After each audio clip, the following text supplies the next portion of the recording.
अस्सलाम वालेकुम नाज़रीन। प्रोग्राम डोहारी केर में आवां जो मेज़बान मुश्ताक सरकी। नाज़रीन, असां हिन प्रोग्राम में मुख़्तलिफ़ नंढनि वॾनि ॾोहनि खे डिस्कस करे कोशिशि कंदा आहियूं त जेको बि हीनियस क्राइम आहे या माइनर क्राइम आहे उन ते ॻाल्हि कजे ऐं जेके उन में मुलविस सिधी या अणसिधी तरह मुलविस ॾोहारी आहिनि उन्हनि ताईं पहुचण जी कोशिशि कजे।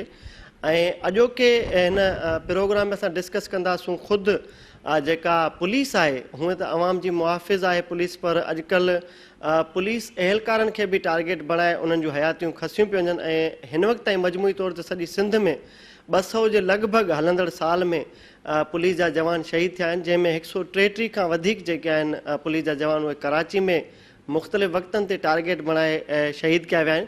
जॾहिं ख़ुदि पुलिस जा मुहाफ़िज़ ई अदम तहफ़ुज़ जो शिकार हुजनि ऐं उन्हनि खे टारगेट बणायो वञे त उते वरी अमन अमान खे बरक़रार रखण लाइ वॾा सवाल पैदा थियनि था। इन समूरी सूरत हाल ते अॼु ॻाल्हि ॿोल कंदासूं त आख़िर पुलिस वारनि खे तहफ़ुज़ केरु ॾींदो या उहे कहिड़ा प्रिकॉशन्स आहिनि जंहिंजे ज़रिए अमन अमान जी सूरत हाल खे बि बहितर बणायो वञे, मेंटेन रखियो वञे ऐं ख़ुदि जेके असांजा मुहाफ़िज़ आहिनि उन्हनि जो बि तहफ़ुज़ या उन्हनि जी बि हयाती बची सघिजे।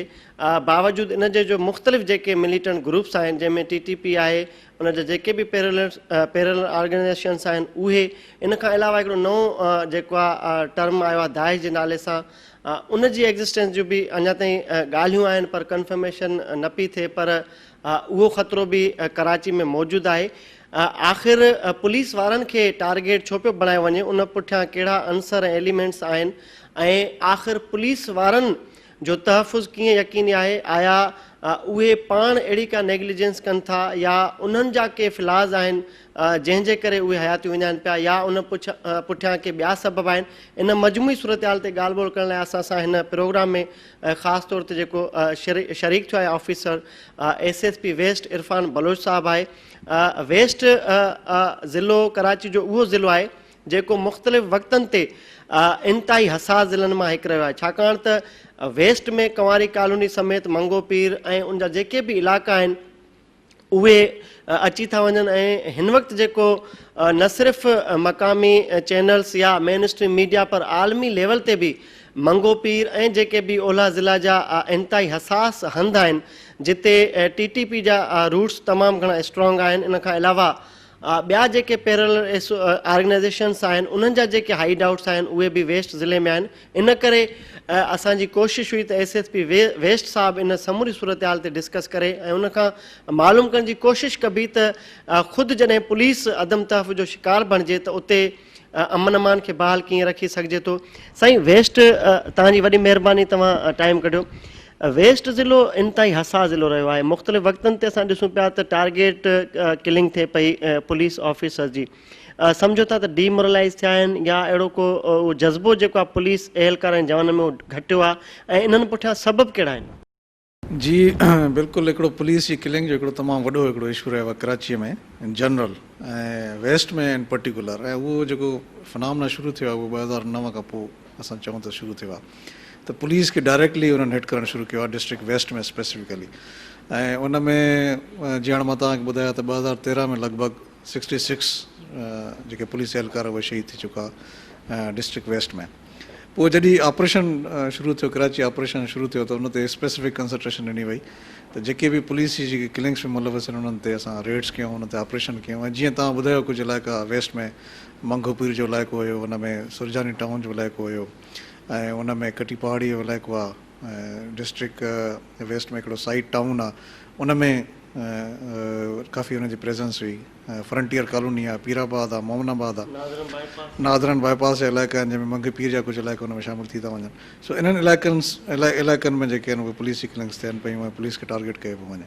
सो असां हुन ते काफ़ी कमु कयो आहे, उन्हनि में काफ़ी जेके एलिमेंट्स उहे मारिजी चुका आहिनि, काफ़ी गिरफ़्तार थिया आहिनि, पर अञा ताईं पुलिस अंडर थ्रेट डेफिनेटली आहे। असां हुन ते कमु कयूं था पिया जीअं हिनखे असां प्रिवेंट करे सघूं। असां इन ॻाल्हि में केतिरी सचाई ऐं सदाकत आहे त अॻु वेस्ट जेको ज़िलो हुयो उहो जेके करप्ट पुलिस ऑफिसर हुया उहे थाणा ख़रीद कंदा हुया, वॾियूं सिफ़ारिशूं हलाईंदा हुआ त असांखे इहे थाणा मिलनि, सरजानी मंगोपीर, इन छाकाणि त लैंड ग्रेबिंग जो तमामु वॾो हिकिड़ी परसेप्शन आहे। हिन वक़्तु वरी इहो तासुर थो मिले ऐं इहे हक़ीक़तूं बि साम्हूं आहिनि त माण्हू उते वञण लाइ तयारु न आहे, को बि SHO लॻण लाइ तयारु न आहे, को बि पुलिस जवान। इहा हक़ीक़त आहे, पुलिस डीमोरलाइज़ थी आहे, माण्हू अवॉइड था कनि वञण में। हिन वक़्तु डिस्ट्रिक्ट पुलिस जेका वेस्ट में कमु करे थी पई उन में मां इहो थो सम्झां जेके बि ऑफिसर लॻियल आहिनि उहे तमामु माना के पंहिंजी जेके सलाहियतूं आहिनि प्रोफेशनल जेके लेवल जा प्रोफेशनल जेके पुलिस ऑफिसर उहे लॻियल आहिनि ऐं सिर्फ़ु जीअं तव्हां ॿुधायो पाण त कुझु ऑफिसर्स हिते अवॉइड कनि पिया पहिरियों अचण में त जीअं असां मथां कोई मिलिटेंस जे साम्हूं न अची वञूं ऐं असांखे शहीद न करे वञे इहा बिल्कुलु हिन में काफ़ी हद तक सचाई आहे पर हाणे जेके लॻियल आहिनि उहे बिल्कुलु हिन शइ खे कमु हिन शइ ते उन्हनि कमु कयो बि आहे हाणे कमु कनि बि था उन ते। अच्छा बलोच साहब ॻाल्हि कजे त स्टेट विदिन स्टेट जा बि असांखे आलमी मीडिया ते घणा ई अहिड़ा रेफरेंस गूगल ते मिली सघनि था त हिते शरई निज़ाम जी जेको आहे इम्प्लीमेंटेशन हले पई हिकिड़ा जिरगा थियनि पिया ऐं उहे जेके मिलिटेंट्स आहिनि उहे पंहिंजा सिस्टम पाण पिया हलाइनि निस्बतनि या कंहिं थाणे सां रुजू कयो वञे या थाणे ते कंहिंखे मोकिलियनि अहिड़ो को सबूत हाणे मिलियो आहे त उते वेही पंहिंजी अदालत लॻाइण ऐं तालिबान जो जेको शरई निज़ाम आहे उहो पार्शली उन इलाइक़े में इम्प्लीमेंट थी चुको आहे। उन्हनि कोशिशि बिल्कुलु इहा कई जीअं हिकिड़ो कॉन्सेप्ट आहे कराची में त टेरिटोरियल या जाग्राफिकल हिकिड़ो होल्ड हुजे कंहिं शइ जो जीअं पास्ट में कुझु सियासी जमातुनि हिते कोशिशि कई अहिड़ी तरह तालिबाननि बि पंहिंजी कोशिशि कई हिते त कुझु इलाइक़नि खे पंहिंजे कंट्रोल में वठी उन्हनि खे नोगो एरियाज़ बणाइजे जीअं पुलिस हुते न अचे ऐं पंहिंजो जेको निज़ाम हिकिड़ो पैरेलल सिस्टम जेको आहे उनखे हलाइण जी कोशिशि हुननि बिल्कुलु कई ऐं 2013 जी जून ताईं ऐं 2013 जी जीअं चइजे सेप्टेंबर जॾहिं इहा ऑपरेशन शुरू थियो आहे ऐं उनखां पोइ पुलिस तमामु बहितरीनु हुते कमु कयो आहे। मां इहो न चवंदुमि त मां पुलिस ऑफिसर आहे तंहिंजे करे हुनखे मां वधाए थो पेश कयां पर पुलिस शहादतूं बि ॾिनियूं ऐं उन्हनि शयुनि खे काफ़ी हद ताईं असां कंट्रोल कयो आहे ऐं उन्हनि इलाइक़नि में जिते पोलियो पुलिस त छा पर माना की कानून उहे बि न वञी सघंदा हुया पर हिन वक़्तु असां हुते पोलियो कराए रहिया आहियूं ऐं असां तक़रीबन 6 खां 7 स्पेशल पोलियो कैंपेन्स हुते हलायूं ऐं हिन वक़्तु बि जॾहिं असां इहे ॻाल्हि ॿोल कयूं था पिया त हिकिड़ी स्पेशल कैंपेन हुते हली थी पई सो पोलियो जा वर्कर्स बि हुते वञनि था पिया ऐं हुते वैक्सीनेशन थिए थी पई ऐं अलाह जो शुक्र असां काफ़ी हुनखे बहितर करे विया। अच्छा इट मीन जेके टेररिस्ट ग्रुप्स आहिनि या उन जेके इंडिविजुअल्स आहिनि उनजा स्पाइनल तां ब्रेक कयो आहे उनखे डेंट पिया आहिनि ऐं इन जो मुख्य सबबु आहे त जेका मोटिवेटेड तव्हांजी टीम आहे प्रोफेशनल टीम आहे हिकिड़ो डेयरिंग स्टेप्स खणे थी अॻिते वधे थी फोरफ्रंट ते वञे थी छा सम्झो त TTP त अॻु मथे जो सूर आहे सभिनी जे लाइ हिकिड़ो दहशत जी अलामत आहे वरी जेके पैरल एसोसिएशन उन्हनि जूं आहिनि ऑर्गेनाइज़ेशन्स आहिनि उहे बि कमु कनि पियूं दाइश जी एग्ज़िस्टेंस किथे नज़र आई ISIS जो सॼी दुनिया में चर्चो आहे हाणे इतला इहा आहिनि त वेस्ट जे इलाइक़े में चैकिंग बि थी आहे अहिड़ियूं के शहादतूं मिलियूं या उनजी एग्ज़िस्टेंस तव्हांखे का नोटिस में आहे? जी उन्हनि जी एग्ज़िस्टेंस त सच न आहे जीअं तव्हां इराक़ या सीरिया में उन्हनि खे ॾिसो था पिया पर जीअं तव्हां पाण मीडिया जे ज़रिए तव्हां पाण तव्हांजी न्यूज़ चैनल्स ते बि इहे शयूं अपीयर थियनि थियूं त TTP जा कुझु एलिमेंट्स उन्हनि एलिजेंस शो कई आहे टुवर्ड्स द दाइश त असां दाइश खे हाणे अबू बकर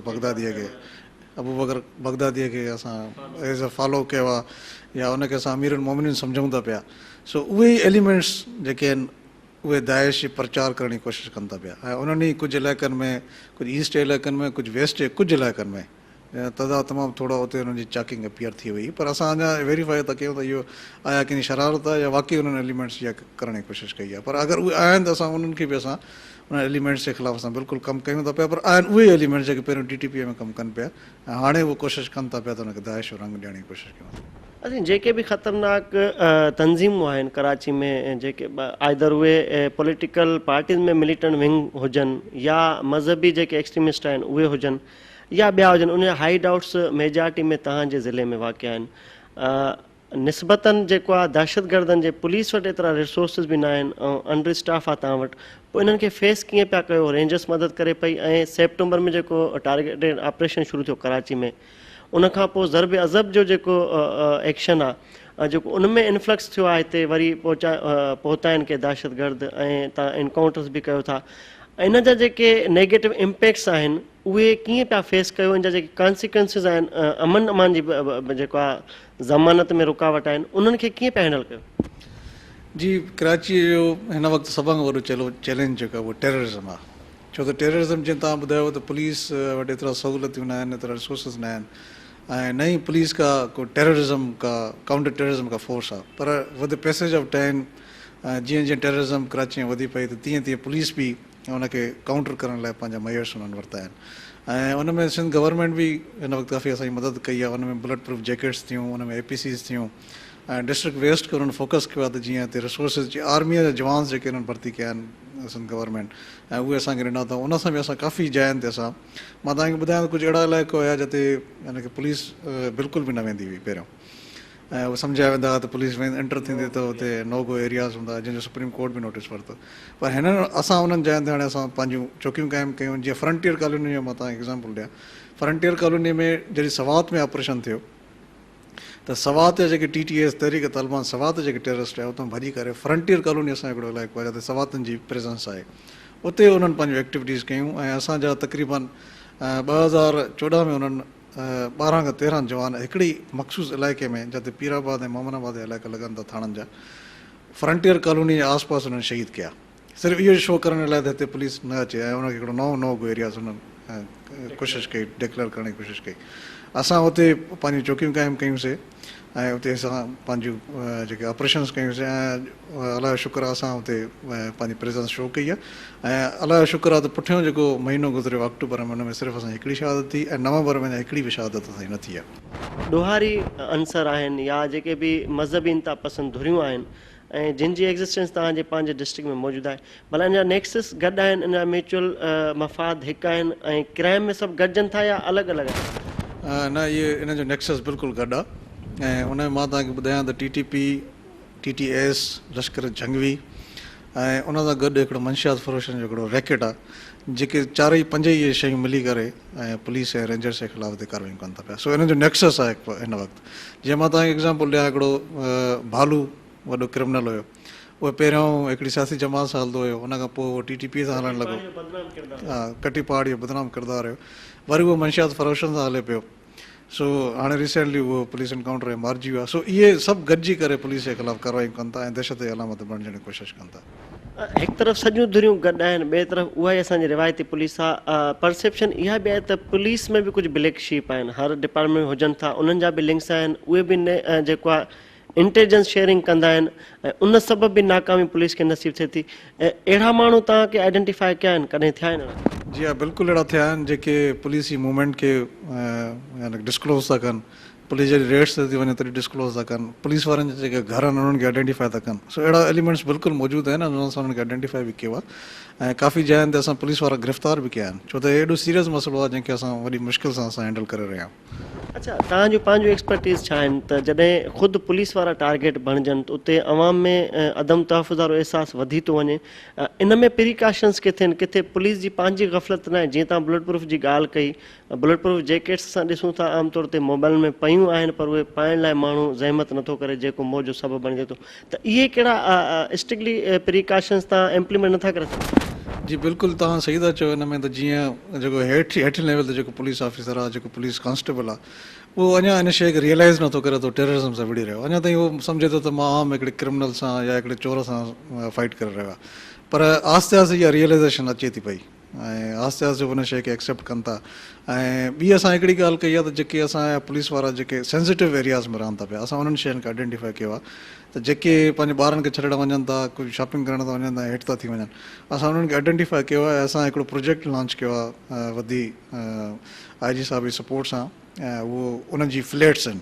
सो असां हाणे नेवल कॉलोनी ॾाढी हिकिड़ी सिक्योर असांजी जॻह, उते असां फ्लैट्स ठारायूं था पिया, त जीअं जेके मोस्ट अफेक्टेड एरियाज़ में असांजे कॉन्स्टेबल्स रहनि था पिया, उन्हनि खे उतां कढी हिकिड़ी सेफ एरियाज़ में उन्हनि खे रिहाइश कई वञे। सो इहो बि हिकिड़ो असांजो हिकिड़ो स्टेप आहे त जीअं उन्हनि जूं जानियूं बची सघनि। अच्छा, लास्ट इहो पुछणु चाहींदुसि त अवाम में जेको कॉन्फिडेंस बिल्डिंग आहे उनजे लाइ कहिड़ो रोल प्ले करणु चाहींदी पुलिस? जी, अवाम तॾहिं असां ते एतबार कंदी जॾहिं अमन अमान बहितर थींदो, ऐं उन लाइ बेशक ॾिसो असां पंहिंजूं जानियूं बि ॾियनि थी, पुलिस वारा शहीद बि थियनि था, पर उन खे वरी इन हवाले सां ॾिठो थो वञे त या हे पंहिंजो ई डिफेंस नथा करे सघंदा, असांजो छा डिफेंस कंदा। पर असांजे नज़दीक इहो आहे त उहे वीचारा पंहिंजी मिलिटेंस खे फेस करण लाइ पंहिंजूं जानियूं ॾियनि था पिया। ऐं मुंहिंजो इहो जेको कॉन्सेप्ट आहे त जेसिताईं असांजो सिक्योरिटी इन्वायरमेंट बहितर न थींदो तेसिताईं अवाम में कॉन्फिडेंस बिल्ड न थींदो, पर उन लाइ असां तमामु घणी कोशिशि करे रहिया आहियूं। नाज़रीन, मां ॻाल्हि ॿोल ॿुधी SSP वेस्ट इरफान बलोच जी, जंहिंजो इहो चवणु आहे त पुलिस वारनि जूं शहादतियूं थियूं आहिनि ऐं कोशिशि आहे त अमन अमान जी बहाली मुमकिन हुजे ऐं उनखे मेंटेन रखियो वञे, भले उन लाइ केतिरी बि ॻरी क़ीमत अदा छो न करणी पए, ऐं करे बि रहिया आहिनि। ऐं हुन इहो बि अज़म ज़ाहिर कयो त हिन वक़्तु जेका वेस्ट में असां, छाकाणि त वेस्ट खे घणो फोकस कयो आहे, इन लाइ त वेस्ट तमामु घणो सेक्रीफाई कयो आहे हिन समूरे टेन्यूअर में। जेको बि टारगेटेड ऑपरेशन हले पियो सेप्टेंबर 2013 खां टिल डेट जेको आहे, उन में मेन जेको एफेक्टेड एरिया आहे उहो वेस्ट आहे, ऐं वेस्ट जूं कुर्बानियूं ज़ाहिर आहे सभिनी साम्हूं आहिनि। ऐं उते हिननि जो इहो चवणु आहे त मोटिवेटेड टीम आहे, प्रोफेशनल टीम आहे, पुलिस वारा जेके आहिनि उहे कमिटेड आहिनि, उहे दिलेरी सां ऐं बहादुरी सां जेको आहे अवाम जी ख़िदमत ऐं तहफ़ुज़ खे यकीनी बणाइण लाइ पंहिंजूं जानियूं ॾेई रहिया आहिनि। ऐं फोर फ्रंट ते जिते सवात TTS जेको आहे तहरीक तालिबान सवात जी फ्रंटियर कॉलोनी में तमामु घणो मज़बूत जेको आहे नेटवर्क हुयो, रूट्स हुया, उनखे हिननि डेंट विधो आहे, उन्हनि खे हिननि स्पाइनल ब्रेक उन्हनि जो कयो आहे। ऐं हाणे उते जेके पुलिस जूं चौकियूं आहिनि, इन क़िस्म जूं जॾहिं कार्रवायूं थींदियूं त यकीनन कराची में अमन ख्वाब न पर हक़ीक़त बणिजी वेंदो। ऐं इन में जेको आहे अवाम खे पुलिस जो साथ ॾियणु घुरिजे त जेके पुलिस वारा हिन में शहादतूं जेको आहे माणे रहिया आहिनि उन्हनि खे ट्रिब्यूट पेश कजे, ऐं उन्हनि जी जेके फैमिलीज़ आहिनि गॾोगॾु उन्हनि खे ऑन करणु घुरिजे, उन्हनि खे रियलाइज़ कराइजे त ही क़ौम पुलिस सां गॾु आहे, उन शहीदनि जे वारसनि सां गॾु आहे। ऐं जेसिताईं पुलिस में जेके कारियूं रिढियूं आहिनि उन्हनि खे बि जेको आहे डिस्कस करणु ज़रूरी आहे। त जीअं इरफान बलोच साहब ॿुधायो त उन्हनि खे न सिर्फ़ु सज़ा ॾिनी वई आहे डिपार्टमेंटल, पर गिरफ़्तारियूं बि उन्हनि जूं अमल में आंदियूं वियूं आहिनि, छाकाणि त जेको पंहिंजे पटे भाई सां सचो न आहे त उहो अवाम जी ख़िदमत ऐं तहफ़ुज़ कीअं यकीनी बणाईंदो। जेसिताईं सज़ा जज़ा ते अमल न थींदो तेसिताईं पुलिस जा जेके असराइता क़दम एक्शन्स आहिनि उहे लाभाइता साबित न थींदा। इन प्रोग्राम में वधीक ॻाल्हि ॿोल कंदासूं। हिते वक़्तु आहे ब्रेक जो, ब्रेक खां पोइ साॻे इशू ते डिस्कस जारी रहंदी।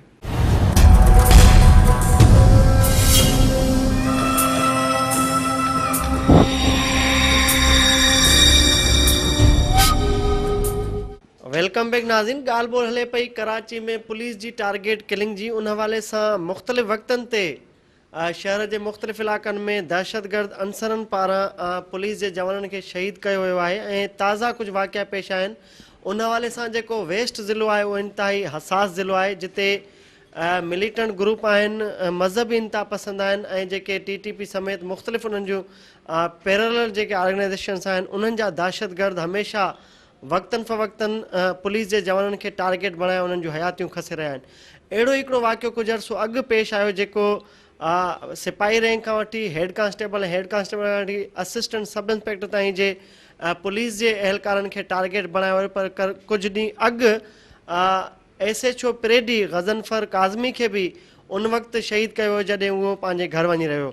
उन हवाले सां पहिरियों भेरो आहे जो उनजो टारगेट किलर जेको सिधी रीति उन जे क़त्ल में मुलविस आहे उहो गिरफ़्तार थियो आहे ऐं छिरकाईंदड़ उन इंकशाफ बि कया आहिनि। ऐं पहिरियों भेरो आहे जो कंहिं प्रोग्राम में उहो टारगेट किलर जेको हिन वक़्तु पुलिस गिरफ़्तार कयो आहे उहो स्क्रीन ते ऑन रिकॉर्ड इन समूरी दास्तान खे बयानु कंदो ऐं ॿुधाईंदो त आख़िर गज़नफर काज़मी उन्हनि जो कहिड़ो ॾोह ऐं कसूर कयो जंहिं ते हिननि उन जी जान खसी। अचो त अव्हांखे जेको आहे हिन जी सिधी ॻाल्हि ॿोल ॿुधायूं था। ही आहे टारगेट किलर जंहिंखे पुलिस SHO पिरेडी खे क़त्ल करण जे इल्ज़ाम हेठि गिरफ़्तार कयो आहे। हिन बाबति वॾा अहम इंकशाफ साम्हूं आहिनि त ही जेको जवाबदार आहे, जो नालो अरसलान आहे, हिन जो भाउ जेको आहे अली नाले, उहो हिन वक़्तु बि जेको आहे जेल में आहे। उन बाबति इतला आहिनि त उन 7 खां 8 ॼणनि खे जेको आहे मज़हबी फ़िरके वारनि हुन ते क़त्ल कयो आहे।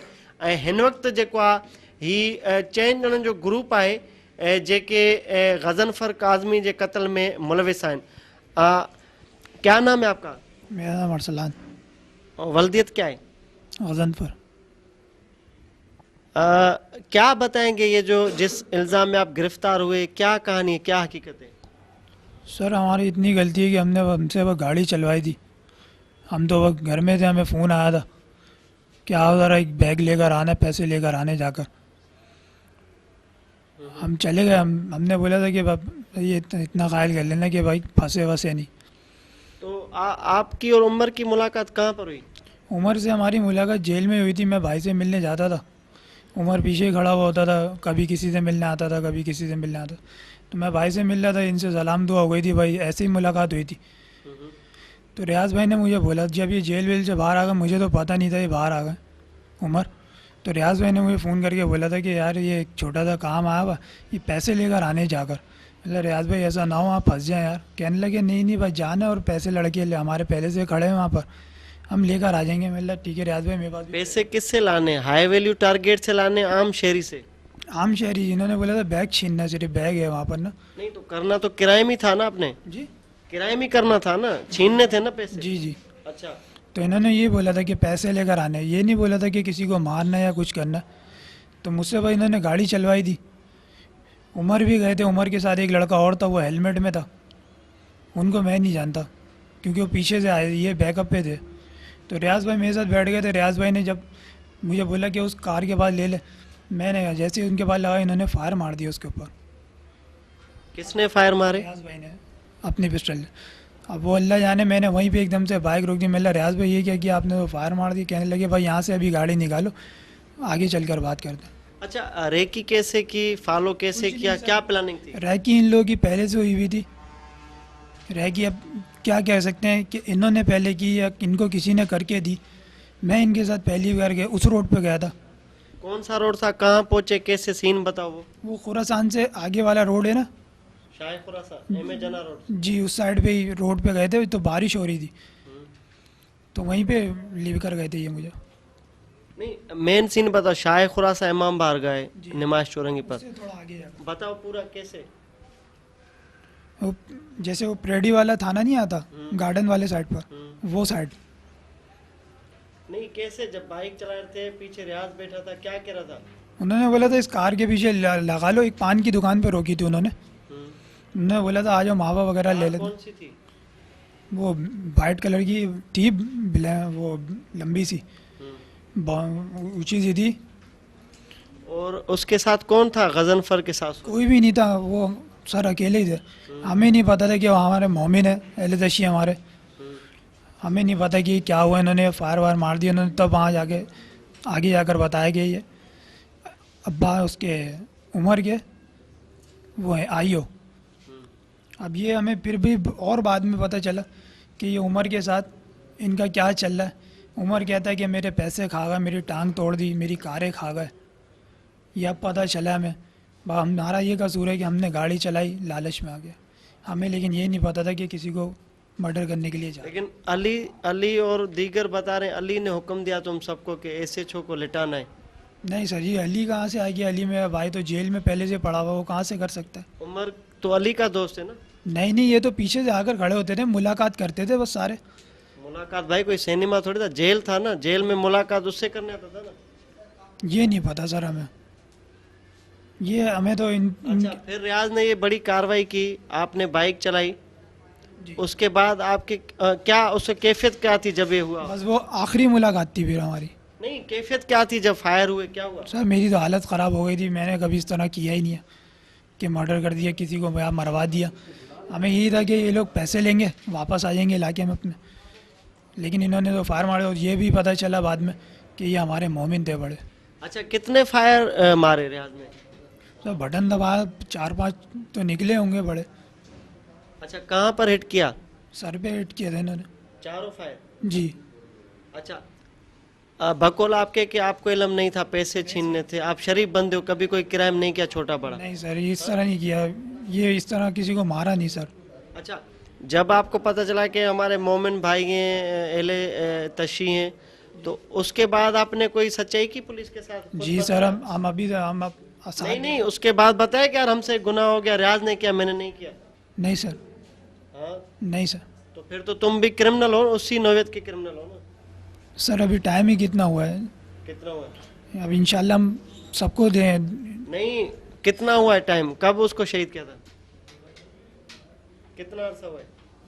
1 महीना हुआ है शायद सर। तो ये यानी कम टाइम है, तुम इससे ज्यादा लेना चाहते थे, फिर बता दे पुलिस ये अभी तक कोई 40वां तो नहीं हुआ ना उनका, ये कह रहे हैं हम। नहीं, तो आपने कहा ना मुझे इल्म नहीं था, मैं पैसे छीनने गया था, इस नियत से गया था। जब इतनी बड़ी कार्रवाई होगी, सिटिंग एसएचओ आपने शहीद कर दिया, उसके बाद आपने उसी पुलिस को बताया कि यार मैं ये नहीं करना चाहता था, ये गलती मेरी है ही नहीं, रियाज ने की है, बताया किसी को? बताया ना हमने, सर को बताया। कब? हमने जब पकड़े गए तो सर को बताया। जब जूते लगे फिर बताया ना, उससे पहले बताया जब तुम मासूम अपने आप को जाहिर कर रहे हो? नहीं सर। अली आपका भाई है जी। वो किस केस में अंदर है? तो मजहबी काम थे उनके, शादी में से आए थे, उस टाइम पे भी शिया सुन्नी का चल रहा था। शादी में से आया था, वो गाड़ी अंदर खड़ी कर रहा था, रेंजर्स आके ले गई। नहीं तो किस केस में ले गई? यही मजहबी केस डालते रहे उसके ऊपर। वो मासूम है। अब हमें क्या पता सर, अली के केसों का मुझे कुछ भी नहीं पता। अली आपका क्या लगता है? भाई है बड़ा। आपके वालिद को कैसे कत्ल किया गया? क्लिनिक बंद करके हम लोग आ रहे थे। उसके बदले में उसने शुरू किया? नहीं नहीं, अली तो उससे पहले से अंदर था। अली उससे पहले से अंदर था। वालिद से पहले से अंदर था? जी तो पहले करता है, फिर किसने बदला लिया वालिद को शहीद करके? पता नहीं सर, हमें कुछ भी पता नहीं चला किसने किया। अच्छा, ये आपने जो काम किया है, आपको पता है इसकी नौयत क्या है, किस लेवल का काम है? नहीं सर। कराची के मसरूफ तरीन इलाके में एक मसरूफ तरीन थाने के एसएचओ को आपने, और गजनफर काजमी का पता है कौन था? पता है कुछ? बाद में पता चला ना सर, वो इंस्पेक्टर थे। हाँ, क्या थे? इंस्पेक्टर। वो जो उसने काम किए थे 92 में, पता है? ये नहीं पता था। वो एक मेन किरदार था, पता है आपको? क्या करें सर, हाँ? गलती हुई है, भले थोड़ी सी हुई है। अच्छा, जब ये किया काम, उसके बाद जो किससे क्या डिस्कस करते कि यार ये क्या कितना बड़ा काम किया हमने, कोई डिस्कस करते नहीं थे सर, आपस कोई में? काम ही नहीं किया था मैंने कोई काम ही नहीं किया पापा। मेरे पास पैसे ख़त्म हो गए थे, तो मैंने पैसों की वजह से मैंने बोला था कुछ पैसे आ जाएंगे, ले आते हैं पैसे जाकर 5-4। अच्छा, शान कहाँ है? शान? शान पता नहीं घर पे होंगे या फिर लाहौर में होंगे। वो क्यों घर से फरार है? उनके ऊपर भी मर्डर के केस आए थे, दोस्ती यारी। कितने केस हैं? 2 केस हैं। और अली के ऊपर 7-8 केस हैं? नहीं, अली के तो 5 केस थे। 5 मामूली, बस 5 लोग तो लिटे हैं, कोई बड़ा मसला है क्या? नहीं, हमें तो ये पता है कि अली का बता रहे हैं ना, हमें अली का बिल्कुल भी नहीं और पता। शान के कितने? शान का यही सुना था 2 हैं। तो आप बेगुनाह हो? नहीं सर, हम भी कहाँ बेगुनाह, हमने गाड़ी चलाई थी। तुमने एक ही बड़ा काम किया, 5-10 से बड़ा? हाँ? अच्छा, क्या लालच दी थी रियाज ने, उमर ने, रियाज ने क्या लालच दी थी? इन्होंने बोला था पैसे वगैरह मिल जाएंगे, खर्चा निकल जाएगा। कितने पैसे, क्या, कैसे? 5-6 हज़ार पैसे जो खर्चा होता है। 5-6 हजार के लिए इतनी रिस्क ली थी? सर हमें क्या पता था ये लोग ऐसा कर अच्छा धोखा भाई, दे बात देंगे। सुनो, अभी पूरी पाकिस्तान की कौम आपको देखेगी। हाँ, एक तो हुआ सो हुआ, अब जो किया है उस पे क्या सच नहीं बोल सकते? अब जो सर बोलती है सब बहुत तो सामने पड़ी है यार, पूरे क्रिमिनल फैमिली आपकी, भाई सारे क्रिमिनल हैं, मर्डर हो आप, कत्ल करते हो, किराए के कातिल आपका तस्वुर है पूरे पुलिस रिकॉर्ड में, जो क्राइम रिकॉर्ड है आपका सीआरओ। तो अभी क्या आपकी, क्या अपनी कैफियत क्या है? डर लग रहा है सर, बस क्या डर लग रहा है? गलती हो गई सर, ये हमें नहीं मालूम था कि हमें धोखा मिलेगा। नहीं तो आप मासूम बच्चे हो, फीडर लेते हो आप? नहीं सर। फिर उमर जेल में अली का दोस्त बना था ना? हाँ, ये लोग दोस्त बने थे आपस में सब। 1.5 करोड़ रुपया उसने वहाँ जहाँ मुलाजिमत करता था, अकाउंटेंट था, वहाँ से उसने हथियार लिए थे। और गजनफर का आदमी FIA में था, IO पुलिस में नहीं था उसका, पता है? अंदर का नहीं पता सर हमें, अंदर का कैसे। तो मैं तो अली ने हुक्म दिया, भाई ने ना ये काम करना है। नहीं सर, अली क्यों देगा मैं ऐसा हुक्म। उमर कैसे जानता था तुम्हें? उमर बोल तो रहे, हम जब अली से मिलने के लिए जेल जाते थे। अच्छा, 1 माह तक आप कहाँ रू पोछ रहे, या किसी को पता ही नहीं था आपकी तरफ? तो नहीं। घर में भी नहीं, नहीं सर। दोस्तों में भी नहीं? नहीं। अच्छा, क्या हेलमेट लगाई हुई थी जब ये वारदात की दोनों ने? मैंने नहीं, हेलमेट नहीं, हम्म। ऐसे ही ले गए, ऐसे ही गए। अच्छा, वहाँ ये कितनी देर में कार्रवाई की? सर ये काम पहले से ही क्लियर हुआ था, मैंने रैकी तक भी नहीं की। इतनी बड़ी रिस्क कैसे ली? सर बोल तो रहे हैं, हमें सिर्फ इतना बोला था कि आ जाओ यहाँ से, बैग लेकर आना है, पैसे वगैरह लेकर आएंगे। हम तो इस उसमें चले गए, हमारे तो ज़हन गुमान में भी नहीं था कि इस तरह का हादसा हो जाएगा, या इन लोगों के दिलों में क्या महल चल रहा है।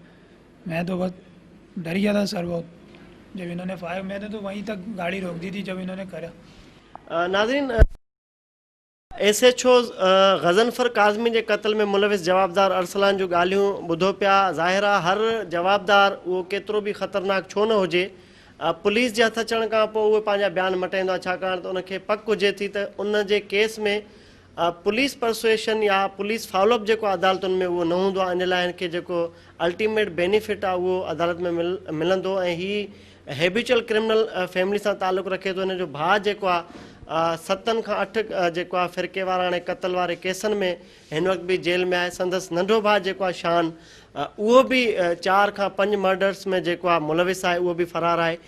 हिन ख़तरनाक दहशतगर्द सां ॻाल्हि ॿोल जो सिलसिलो जारी आहे। हिते वक़्तु आहे ब्रेक जो, मिलूं था ब्रेक खां पोइ।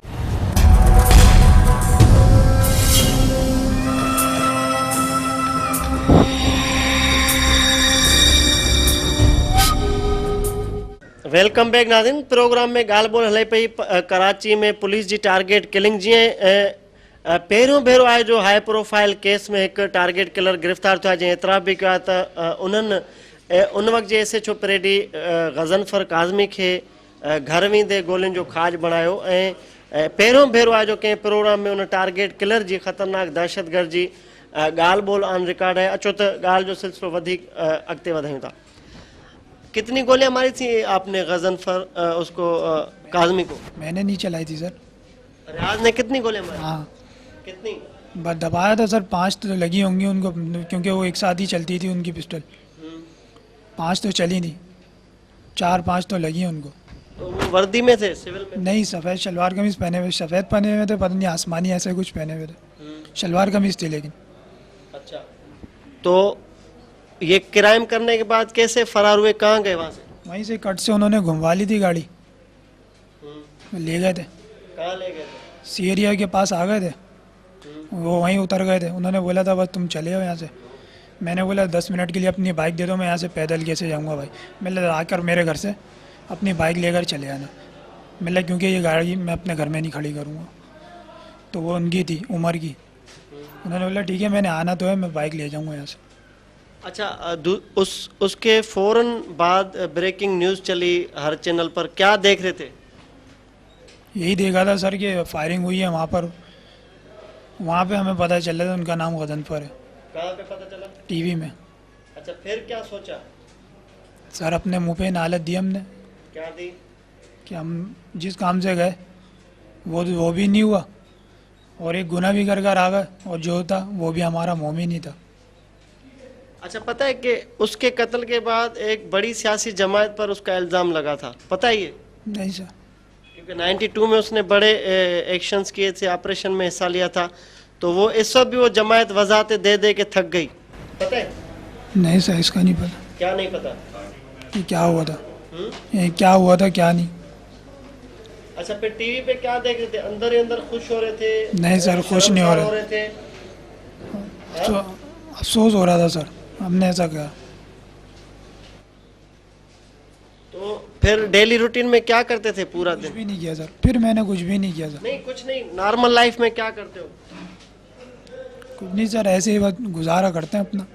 क्या गुजारा करते हो? शहीद फाउंडेशन से पैसे आते हैं, उसी में से अपना 2000 रुपये खर्चा निकाल लेते हैं। और वो जो मोबाइल छीनते हो, छोटे बड़े क्राइम? अब छीनते नहीं है सर, छीने में बिकने के लिए आ जाते हैं। तुम्हारा तो क्राइम रिकॉर्ड है भाई, स्ट्रीट क्राइम में। नहीं सर, छीनते नहीं है, चोरी के बिकने के लिए आ जाते हैं। वो 1000-2000 ऊपर रख के बेच देते हैं। अच्छा, फिर उस शहीद पुलिस ऑफिसर्स के बच्चों के बारे में भी नहीं सोचा पुलिस ऑफिसर? सर कैसे सोचेंगे, वो गवर्नमेंट के हैं और इतने बड़े इंसान हैं। अच्छा, फिर कभी एक ख्याल आया जहन में कि यार इतना बड़ा काम हुआ है, आखिर हम गिरफ्तार हो सकते हैं? सही क्या था, ये दिमाग में था कि सर कहीं से भी पकड़े जाएंगे, कुछ भी होगा, भले कहीं भी चले हैं, पकड़ना है। पुलिस ने अब पकड़ लिया हमें, तो पकड़ लिया। कैसे पकड़ लिया? हम यहाँ मज़ार पर आए हुए थे। कौन से? यहाँ सामने में मज़ार है सर, ये क्या नाम था इसका? कहाँ पर मज़ार है? अच्छा, कौन कौन थे? नहीं, मैं अकेला ही आया था, बस मैं मज़ार पर आया था मैं। तो अब वो रियाज और उमर कहाँ मिलेंगे? अब उनका हमें पता है। इंशाल्लाह मैं पूरी कोशिश करूँगा, मैं साहब का साथ दूँ और उनको भी पकड़वाऊँगा इंशाल्लाह। मैं गवर्नमेंट का पूरा साथ दूंगा। मेरी इतनी गलती थी कि मैंने गाड़ी चलाई थी, लेकिन अब मैं साहब का साथ दूंगा, कुछ भी करूँगा, उनको गिरफ्तार कराऊँगा। अच्छा, अब आपके हाथ में हथकड़ी है, क्योंकि ये तो तुम्हारे जो भाइयों का काम है, उसमें तो ये तुम्हारा यानी जेवर है समझो, हथकड़ी। अली को भी लगी हुई अंदर है, और अभी शान भी बाहर है, कभी वो भी पकड़ा जाएगा। तो बावजूद इस सारी चीजों की अब कैफियत क्या है, क्या सोच रहे हो नौजवान बंदे हो, क्या क्या है, सोच क्या है? भाई इससे बिल्कुल जड़ से क्लियर हो जाए, मैं पुलिस में ही जॉब करेंगे सर। पुलिस वालों को मार के फिर पुलिस में ही जॉब करोगे? नहीं सर, हमने कहाँ मारा सर, फिर हमने ऐसा नहीं किया सर, हमने कभी भी ऐसा कुछ नहीं किया सर, एक गोली नहीं चलाई किसी के ऊपर। तुम्हें पुलिस में जॉब कैसे मिलेगी? तुम्हारा तो सीआरओ बन गया, क्रिमिनल रिकॉर्ड बन गया, कैसे मिलेगी पुलिस में? हाँ? करेंगे सर, कुछ कोशिश करेंगे, मेहनत करेंगे। अच्छा, तुमने कितने टपकाए आज तक? यही तो बोल रहे हैं सर, हमने कभी किसी के ऊपर गोली नहीं चलाई, हमने नहीं मारा किसी को भी। हमने या तुमने? तुम्हारे भाइयों ने तो मारा है। सर हम अपनी ज़िंदगी की बात करेंगे, हमें नहीं पता कितनी एजुकेशन कितनी है? है, हमारी मैट्रिक है। और शौक क्या है, हॉबीज क्या है, मशगले क्या है? ग्राफिक्स का शौक था, वो कोर्स कर लिया था पूरा। शादीशुदा हो? नहीं सर, गर्लफ्रेंड तो होगी, कोई ना कोई दोस्त? नहीं सर, अभी नहीं। कोई ना कोई तो होगी, बातचीत फोन पे इधर उधर? नहीं सर, कोई भी एक नहीं, आधी? नहीं है सर। हम नाम नहीं पूछेंगे, वैसे तो नौजवान है, मेरी भी है, इसमें क्या है? कोई जिससे? गर्लफ्रेंड नहीं है सर, दोस्त हैं ऐसे ही, कितनी है? एक ही है, बस एक दो बस। उनसे बातचीत करते थे? हाँ बस थोड़ी सी बात कर लेते, खैर खैरियत बस। क्या क्या बातचीत करते थे? सलाम तो ऐसे ही सर, हफ्ते में 2 बार मारता है। डेट वेट? नहीं सर। अच्छा, मूवीज और गाने वाने देखते थे? मूवीज़ नहीं सर, ये गाने वगैरह तो इंडियन सुनते जी, गजलें या गाने? गज़लें वगैरह। अच्छा, सबसे ज्यादा कौन सा सिंगर पसंद है गजलों में? सज्जाद अली। उसकी कोई एक गजल जो बहुत आपको ज्यादा पसंद हो? बाद में सुना देंगे, अभी नहीं हो रही मैं। तो यही इसी अदा पे शायद तुम आजाद हो जाओ ना, कि अच्छा बंदा है, अच्छा गाता है। हाँ? हाँ? साहिल पे खड़े वो तुम्हें क्या गम, चले जाना, मैं डूब रहा हूँ अभी, डूबा तो नहीं हूँ। चलो, अभी आप लाकअप में हो तो अभी दिल कर रहा है कि उन दोस्तों से बात की जाए, गर्लफ्रेंड नहीं है, वैसे ही दोस्त है, उससे शादी वादी कह रहा था? नहीं सर। ठीक है, तो अभी क्या मैसेज दोगे जो दीगर क्रिमिनल हैं, बड़े बड़े क्रिमिनल हैं जो कत्ल करते हैं और ऐसे काम करते हैं, उनके लिए क्या पैगाम देना चाहोगे? बस सर हम उनको ये बोलेंगे, अल्लाह पाक उनको भी नेक हिदायत दे दे। हमसे जहाँ तक होगा हम साहब का साथ देंगे, अपने गवर्नमेंट का साथ देंगे। नाज़रीन, ॾोह वॾो हुजे या नंढो, आख़िरकार उहो बेनकाब थी वञे थो। ॾोह में मुलविस ॾोहारी नंढी लेवल जो हुजे या वॾी लेवल जो, आख़िरकार पुलिस पहिरां खणी उन्हनि खे गिरफ़्तार करे थी। उहो तासुर बिल्कुलु दुरुस्त आहे त क्रिमिनल जी हयाती नंढी या वॾी ज़रूरु हुजे थी, पर उहो कानून जे पंजे मां बची नथो सघे, छाकाणि त हमेशह पुलिस जी कोशिश रही आहे त उहे नंढे या वॾे क्रिमिनल खे हथु कनि, भले हुन में केतिरो बि वक़्तु लॻे। कराची में जारी टारगेट किलिंग में जेके पुलिस जा जवान शहीद थियनि था, उन्हनि जा ॿिया केस भल ब्लाइंड हुजनि, पर इंस्पेक्टर गज़नफर काज़मी जे क़त्ल में मुलविस जवाबदार खे कराची पुलिस गिरफ़्तार करे उहो तासुर ॾिनो आहे त पुलिस जा कातिल कंहिं बि रीति बख़्श न कया वेंदा। इहो ई सबबु आहे जो कराची पुलिस जा जवान शहीद बि थियनि था ऐं वेस्ट ज़िलो जिते असां मौजूदु आहियूं उते तमामु ख़तरनाक सूरत हाल आहे, जिते आम माण्हू गैर महफ़ूज़ आहिनि, उते ख़ुदि अवाम जा मुहाफ़िज़ यानी पुलिस जा अहलकार बि हर वक़्तु गैर महफ़ूज़ आहिनि, छाकाणि त जेके बि जिहादी तंज़ीमूं आहिनि उहे हिन ज़िले में तमामु स्ट्रांग रूट्स रखनि थियूं ऐं उन ज़िले में ड्यूटी करणु कंहिं चैलेंज खां घटि न आहे। ऐं इहो ई सबबु आहे जो कराची पुलिस दिलेराणियूं कार्रवाइयूं करे हिन ख़तरनाक दहशतगर्द खे गिरफ़्तार कयो आहे, जॾहिं त पुलिस जी दावा आहे ऐं जो अज़म आहे त इन हवाले सां वधीक कार्रवाइयूं जारी आहिनि ऐं आख़िरकार हिन क्रिमिनल सां गॾोगॾु जेके हिन जा बची वियल साथी आहिनि उहे बि पुलिस जी कोशिशुनि सां जल्द हिन ई लाकअप में हूंदा। हिननि क्रिमिनल अहम इंकशाफ साम्हूं आहिनि त ही एॾा हैबिचुअल क्रिमिनल आहिनि जो समूरी कार्रवाई करण खां पोइ बि ही एतिराफ़ नथा कनि। ही उहो माण्हू आहे उन घर ऐं उन ख़ानदान सां तालुक़ु रखे थो जंहिं बाबति इहो आम तासुरात उन्हनि जे घर में ॿ जेके नौजवान आहिनि उहे हैबिचुअल क्रिमिनल ऐं टारगेट किलर्स आहिनि। ही जेको इंस्पेक्टर जे क़त्ल में मुलविस आहे इहो बि तमामु ख़तरनाक दहशतगर्द आहे जंहिंखां पुलिस जी पुछा ॻाछा जारी आहे। हिन प्रोग्राम में फ़िलहालु एतिरो ई। अॻे प्रोग्राम में ॻाल्हि ॿोल कबी के नए ॾोह जी तेसि ताईं इजाज़त अला भाई।